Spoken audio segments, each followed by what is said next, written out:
saya mau menyampaikan informasi apa yang saya sudah dapat di tanggal 4 kemarin tentang pengimbasan modul guru penggerak. Nah, di situ kami ada sampai 6 sesi. Sesi yang pertama bicara tentang disiplin positif dan nilai-nilai kebajikan universal. Di sini kita sebagai guru intinya pada pelatihan menurut saya Bu ya. Kita diminta untuk selalu memberikan penghargaan kepada siswa, kemudian hukuman di sini sebenarnya sama tapi lebih ke kalimat ke positifnya dan lebih modernnya dengan punishment. Itu sebenarnya bisa dilakukan untuk mendisiplinkan, mungkin dengan cara yang tadinya negatif dibuat menjadi positif. Misalnya, bolehkah kita menyuruh anak untuk lari keliling? Insya Allah ini juga akan ditanyakan oleh Bu Wit. Nah, ini kan Yang akan saya bahas adalah ini tentang tas nih. disiplin positif, nilai-nilai kebajikan universal, teori motivasi, hukuman dan penghargaan, restitusi, keyakinan kelas, kebutuhan dasar manusia dan dunia berkualitas. Tasnya. Untuk pertanyaan pemantik, Bapak Ibu setuju tidak dengan memberi hukuman dapat mendisiplinkan siswa? Setuju atau tidak? Tidak setuju? Ada yang setuju? Setuju, boleh.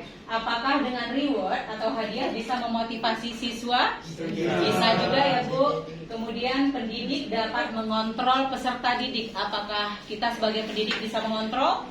Bisa, karena kalau kita tidak mengontrol akan terjadi kesemrautan. Mungkin ya seperti itu Bapak Ibu ya. Kemudian seorang guru harus mampu memberikan solusi bagi siswanya. Apakah setuju atau tidak? Setuju. Oke. Disiplin positif dan nilai-nilai kebajikan universal. Perubahan paradigma belajar, teori kontrol dari Dr. William Glasser. Ilusi itu guru mengontrol siswa. Dan ilusi bahwa orang dewasa memiliki hak untuk memaksa. Ilusi bahwa kritik dan membuat orang merasa bersalah dapat menguatkan karakter. Ilusi bahwa semua penguatan positif efektif dan bermanfaat. Biasanya itu kita lakukan tanpa kita sadari di kelas ya Bapak Ibu ya. Disiplin positif dan nilai-nilai kebajikan universal. Makna kata disiplin dan nilai-nilai kebajikan. Kata disiplin berasal dari bahasa Latin yaitu disciplina yang artinya belajar. Nilai-nilai kebajikan adalah sifat-sifat positif manusia yang merupakan tujuan mulia yang ingin dicapai setiap individu. Di sini adalah nilai kebajikan dari profil pelajar Pancasila. Selanjutnya, teori motivasi, hukuman, penghargaan, dan restitusi. 3 motivasi perilaku manusia yaitu menghindari hukuman. Menghindari hukuman di sini, misalnya saya ketika melaksanakan kegiatan yang hari Sabtu untuk kegiatan pengimbasan guru penggerak, misalnya kalau ada kepala sekolah memberikan hukuman kepada saya kalau saya tidak hadir di kegiatan tersebut, itu bisa masuk ke menghindari hukuman kalau saya seperti itu. Kalau misalnya saya untuk mendapatkan penghargaan karena ingin disanjung oleh kepala sekolah, makanya saya mengikuti kegiatan pengimbasan kemarin. Itu contohnya saja ya Bapak Ibu. Dan level tertingginya ada di menghargai diri sendiri. Saya melaksanakan mengikuti kegiatan pengimbasan ini karena dengan kesadaran penuh bahwa akan mendapatkan ilmu dan sebagainya. Itu level tertinggi jika kita melakukan hal seperti itu. Untuk siswa kita juga sama Bapak Ibu. Ada yang datang ke sekolah takut dihukum sama mamahnya. Ada yang juga datang ke sekolah, saya mau dapat hadiah. saya mau dapat nilai. Ada juga yang memang dia pengen sekali pengen belajar, pengen pintar. Selanjutnya 5 kebutuhan dasar manusia. Silakan Bapak Ibu mungkin bisa ya ini. Yang pertama kira-kira apa? Kesenangan. Ya, kebutuhan dasar kita itu yang pertama kesenangan. Yang kedua, ya betul, cinta dan kasih sayang. Yang tiga,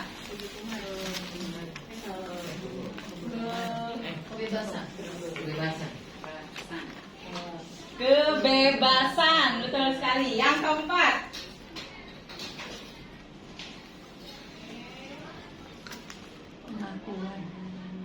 pengakuan.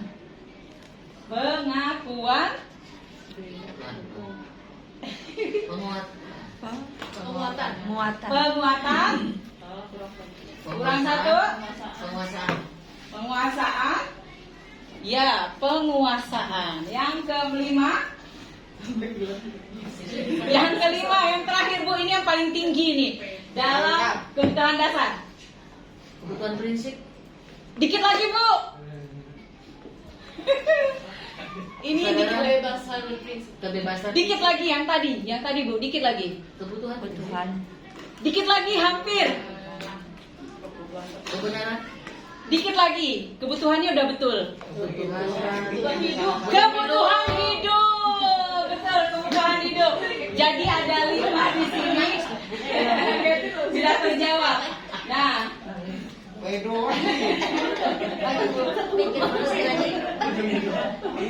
ya.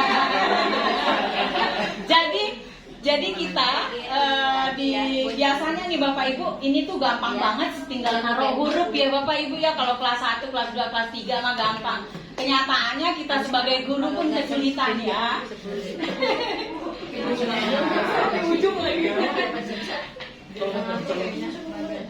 Di sini kita sebagai guru dalam hidup kita juga 5 tingkatan tersebut ada untuk motivasi sebagai penghukum. Di sini kita kadang menyindir, menyakiti, menghardik, bahkan menunjuk tanpa kita sadari kepada siswa ya. Jangan pada siswa, sama teman juga seperti itu. Ini kebutuhan dasar memang ya Pak Ibu. Kemudian membuat orang merasa bersalah. Membuat orang merasa bersalah juga sama. Misalnya Bapak Ibu begini nih, dalam hidup kita juga 5 tingkatan tersebut ada untuk motivasi sebagai penghukum. Di sini kita kadang menyindir, menyakiti, menghardik, bahkan menunjuk tanpa kita sadari kepada siswa ya. Jangan pada siswa, sama teman juga seperti itu. Ini kebutuhan dasar memang ya Pak Ibu. Kemudian membuat orang merasa bersalah. Membuat orang merasa bersalah juga sama. Misalnya Bapak Ibu begini nih, misalnya Aciles atau siapa lah ya. Misalnya si A, Bu guru kecewa sekali sama kamu hari ini. Jadi anak itu merasa bersalah. Tapi kalau yang penghukum tadi, kamu udah dibilangin. Nah itu jadi kan, wah seperti itu. Kemudian kalau teman, beda lagi. Rasa teman ini, ayolah lakukan demi Bu guru, ayo kita sama-sama. Nah itu rasa teman. Ada lagi rasa pemantau. Rasa pemantau itu menghitung dan mengukur. Jadi memang ada deadline ya Pak ya. Menyesuaikan diri bila diawasi. Nah ini seperti apa ya? Kalau mau bekerja tapi lagi kalau dipantau seperti itu Bu. Ya kalau enggak dipantau ya ditinggalkan. Nah seperti itu. Yang paling tinggi di levelnya adalah manajer dalam menangani anak-anak.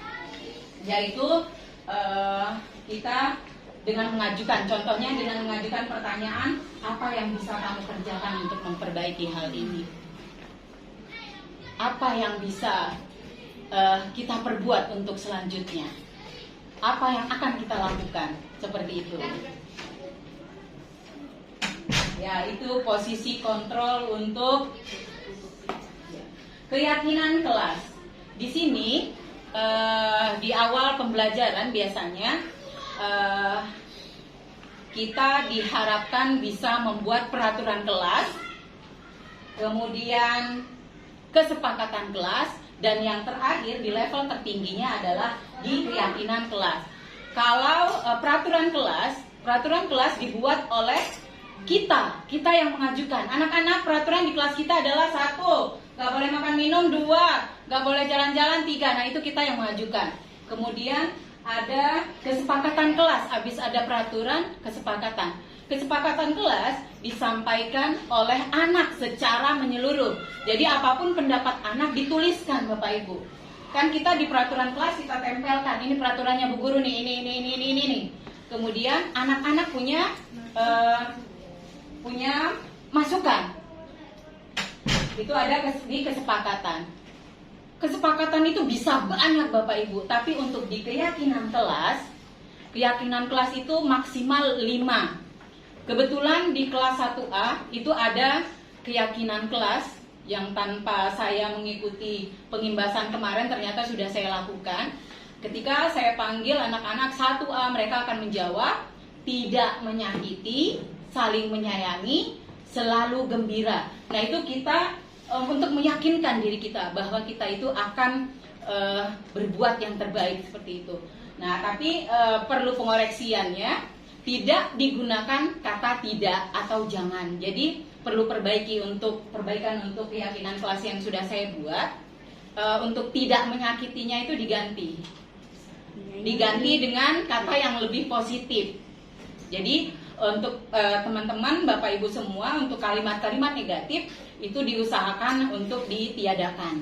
Kata jangan dan tidak itu tidak dipakai, tapi digantikan dengan kalimat yang lebih positif, yang membangkitkan semangat untuk lebih baik. Oke. Keyakinan kelas adalah nilai-nilai kebajikan atau prinsip universal. Prinsip universal, keyakinan universal itu misalnya Bapak Ibu yang seluruh dunia itu sama. Contohnya seluruh dunia itu mengajarkan. Contohnya kejujuran. Di dunia manapun, di Amerika, di Arab itu kejujuran memang ditingkatkan, memang didukung. Kemudian ada lagi apa lagi Bapak Ibu selain kejujuran?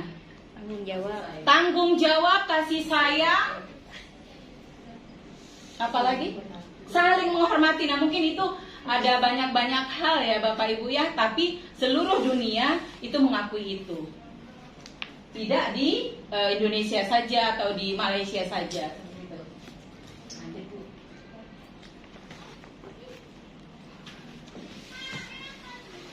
Di keyakinan kelas selalu bersikap positif, senantiasa menjadi diri terbaik. Kita harus menunjukkan kita sebagai guru tuh mampu memberikan ilmu pengetahuan dan kita tuh bisa mengatasi permasalahan-permasalahan yang ada di kelas kita. Jadi anak pun merasa nyaman dan bisa berbagi dengan kita. Itu yang saya dapatkan ya Bapak Ibu. Kemudian percaya dan menghormati orang lain serta barang miliknya. Ini sepele mungkin. Kadang-kadang anak-anak itu iseng Bu ya, mindahin dari sini ke sini. Dari sini punya temennya pindah ke sana, itu pasti sering penghapus, itu akan jadi hilang-hilangan. Mungkin itu penguatannya saling menghormati. Kemudian berkomitmen atas keyakinan kelas yang sudah kita buat bersama. Kemudian senantiasa membantu.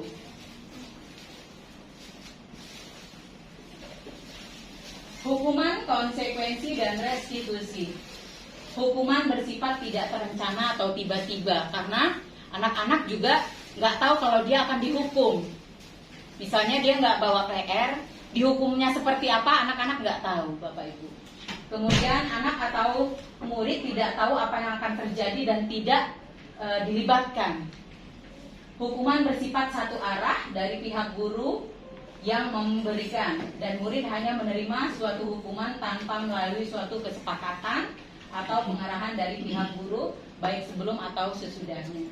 Hukuman yang diberikan bisa berupa fisik maupun psikis. Murid atau anak disakiti oleh suatu perbuatan atau kata-kata. Indonesia saja atau di Malaysia saja.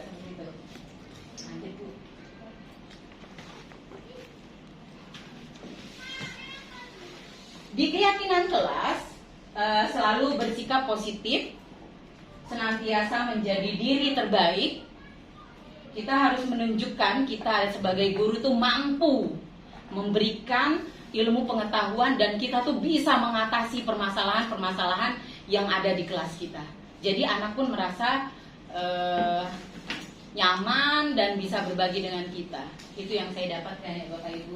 Kemudian percaya dan menghormati orang lain serta barang miliknya. Ini sepele mungkin. Kadang-kadang anak-anak itu iseng Bu ya, mindahin dari sini ke sini.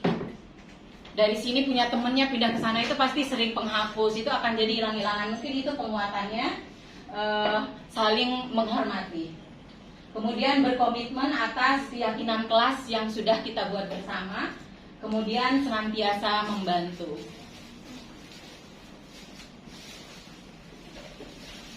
Hukuman, konsekuensi, dan restitusi. Hukuman bersifat tidak terencana atau tiba-tiba, karena anak-anak juga nggak tahu kalau dia akan dihukum. Misalnya dia nggak bawa PR, dihukumnya seperti apa anak-anak nggak tahu, Bapak Ibu. Kemudian anak atau murid tidak tahu apa yang akan terjadi dan tidak dilibatkan. Hukuman bersifat satu arah dari pihak guru yang memberikan, dan murid hanya menerima suatu hukuman tanpa melalui suatu kesepakatan atau pengarahan dari pihak guru, baik sebelum atau sesudahnya. Hukuman yang diberikan bisa berupa fisik maupun psikis. Murid atau anak disakiti oleh suatu perbuatan atau kata-kata.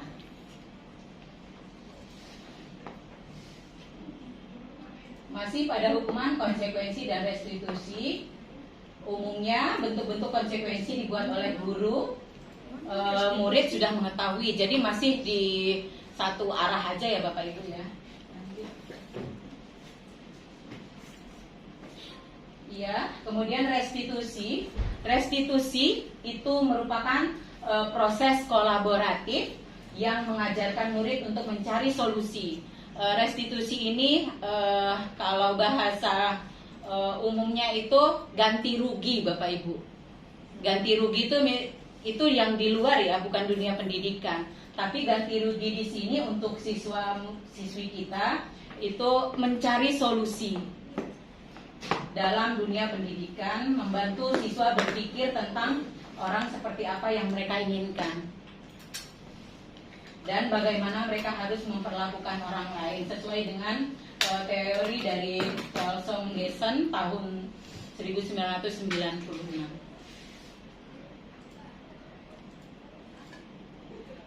Segitiga restitusi Bapak Ibu. Segitiga restitusi itu ada validasi tindakan yang salah, ada menanyakan keyakinan, kemudian menstabilkan identitas. Ada contohnya? Nah, ini contoh kasus segitiga restitusi. Contoh kasusnya di sini Amira menangis karena diejek Ali, nilai Amira jelek. Sering ya Bapak Ibu ya di kelas ya. Nah, untuk restitusi percakapannya itu contohnya Ali, ini guru akan bertanya kepada Ali, mengklarifikasi ya Bapak Ibu ya. Kemudian untuk sudut pandang Ali mengapa melakukan kegiatan ini atas dasar apa? Ali ternyata merasa senang ketika melihat temannya menangis. Banyak kasus seperti ini ya Bapak Ibu ya. Kebutuhan yang dipenuhi Ali adalah kesenangan. Untuk kesenangan dia senang melihat orang lain menangis. Nah seperti itu. Ada lagi yang mengganggu anak, ya Bu karena saya belum makan. Berarti itu bukan kebutuhan kesenangan, tapi kebutuhan hidup. Tadi ya Bu Hilda ya, kebutuhan termasuk makan dan minum, itu kebutuhan hidup. Kemudian keyakinan kelas yang dilanggar oleh Ali, tidak menghormati orang lain. Aksi kedepannya lebih menghargai satu sama lain dan lebih menghormati.